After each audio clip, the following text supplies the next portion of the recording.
Hurricane Milton has crashed into the Florida coast, packing furious winds and triggering life-threatening storm. The weather front made landfall as a Category 3 storm near Siesta Key, in a densely populated area on the U.S. state's western coast.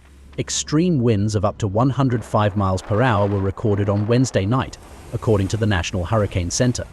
The storm's arrival comes just 2 weeks after Hurricane Helene caused substantial damage across the southeastern U.S. More than 2 million homes and businesses have been left without power, dozens of homes destroyed, and as yet unspecified number of deaths have been reported. Forecasters continue to warn of torrential rain, flash flooding, high winds and possible storm surges. The normally pleasant seaside town of Sarasota looked deserted on Wednesday, with most of its residents gone to seek shelter as dangerous Hurricane Milton rumbled toward Florida. My biggest fear is that my beautiful town is destroyed, where I've enjoyed living for the past 15 years. I'm also fearful that we will be without power for a good deal of time. That makes things a lot tougher. Traffic jams formed and airports announced closures as Floridians were told to prepare for the state's largest evacuation effort in years. As per reports, Milton could be the worst storm to hit the area in about a century.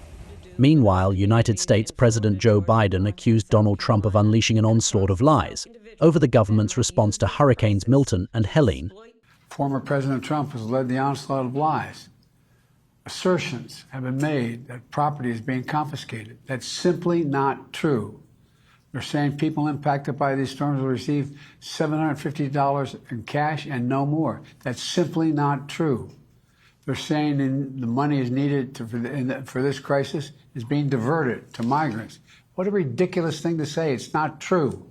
President Biden also slammed the claims being made by Republican Congresswoman Marjorie Taylor Greene about government controlling the weather. Even one congresswoman suggesting that I control the weather and implying that I'm sending it to red states. I mean, it's stuff off the wall. It's like out of a comic book.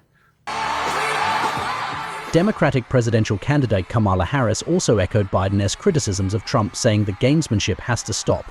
Now, U.S. President has reaffirmed his support and Kamala's support to the Floridians. The final message tonight is to the people of Florida and all the impacted states, we've got your back. We've got your back.